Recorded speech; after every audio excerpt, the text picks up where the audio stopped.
Hey guys, what's going on? We are around game 90 of the MLB season, and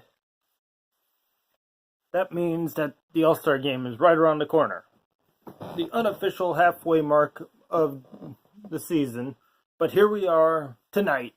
There's a game I'm psyched even before we hit the All-Star game, and it's probably bigger than the All-Star game because it involves two Cy Young Award candidates going head-to-head tonight between Luis Severino, 14-2, 212 earned run average, 143 strikeouts, going one-on-one against Cory KLUBER at 249, 12-4 record, 123 strikeouts. These are my two favorites for the Cy Young. And tonight, it'll be settled on the field. Hopefully, it's a great matchup. Hopefully, neither one of them gets knocked for 9 runs and leaves in 3 innings. And on that note, I decided I'm gonna do a quick little midway awards show just to show you guys where I believe we're at and where, if we had the awards right now, who would win what. I'm just going to stay on the MVP and Cy Youngs for time's sake. So the AL MVP, JD Martinez.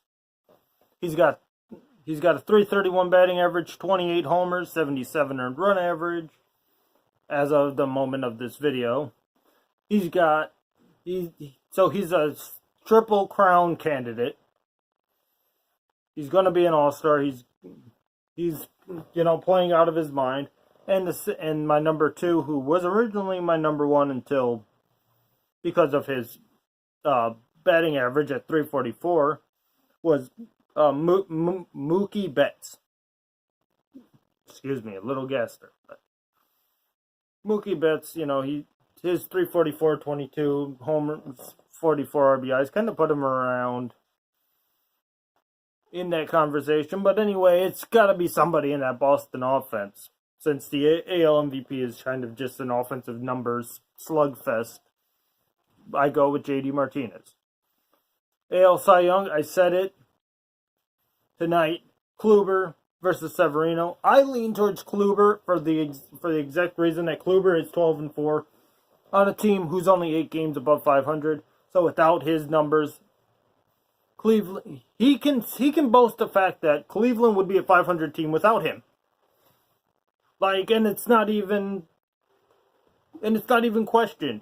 And to show how bad this Cleveland team is, we saw it last week. When they were playing the A's, he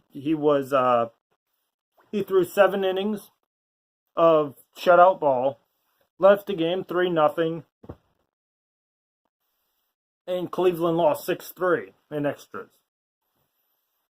I mean, this is just how bad this, especially that bullpen, because they lost 2 to Oakland, they lost 2 to Cincinnati, giving up 7 runs in the 9th against Cincinnati. And I mean, we're just seeing that Cory KLUBER has to do a lot more himself than Severino has to do.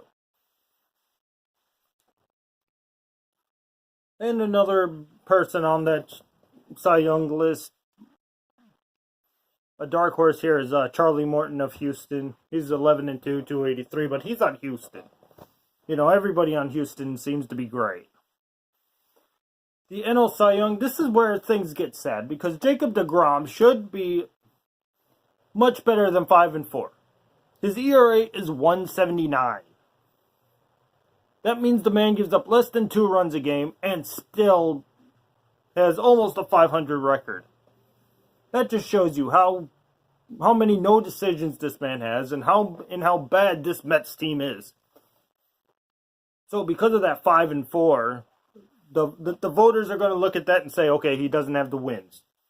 So I think they'll go with Aaron Nola of Philadelphia, having a great season, 12-2, 227. And right now, the Phillies are in the playoff hunt. They're not in the playoff hunt. They are on the playoff hunt, actually tied for the AL East lead. So Aaron Nola My last but not least, my NL MVP. That's Jesus Aguilar for Milwaukee, for the first place NL leading Milwaukee Brewers.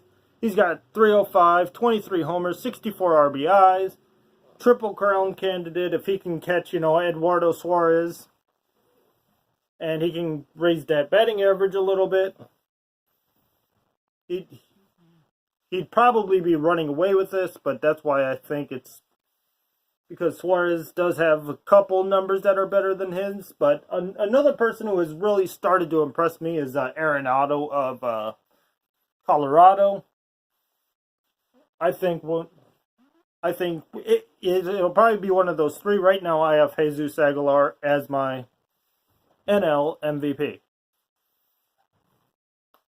Oh, I thought Slider was about to show up as the MVP of cuteness, but she decided to lay down behind the camera. So to recap, the AL MVP, JD Martinez. Cy Young Award winner, Kluber. NL Cy Young, Aaron Nola. NL MVP, Jesus Aguilar.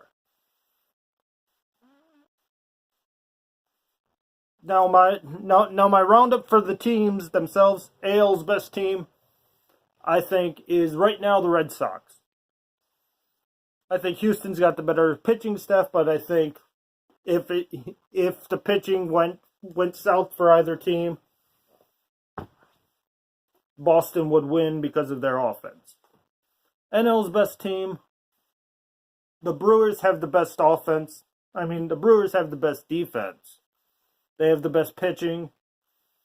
And I think right now, because nobody's really come up to say, hey, we're the best yet.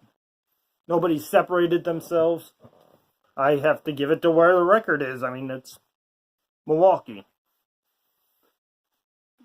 Most disappointing team. Even though they're in kind of this rebuild mode, they were supposed to be much better. And it is my Chicago White Sox. There really is no excuse for how bad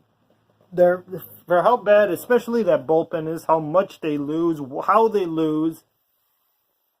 And I don't know, maybe an AL the most disappointing team could be the Royals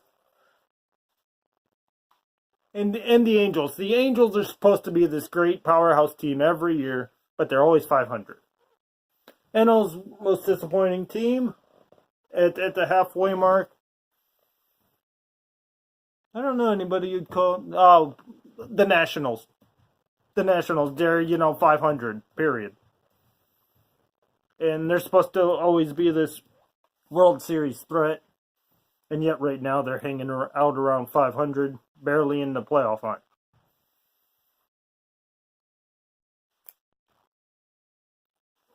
So, yeah, well, that's about all that I have right now. I thought I had more, but turns out either I lost a page or I didn't have more. So anyway, thanks for watching. I'm sorry it ran a bit long, but there was a lot of information here that I had to go through. And as always, for Slider and myself, I'll see you next time.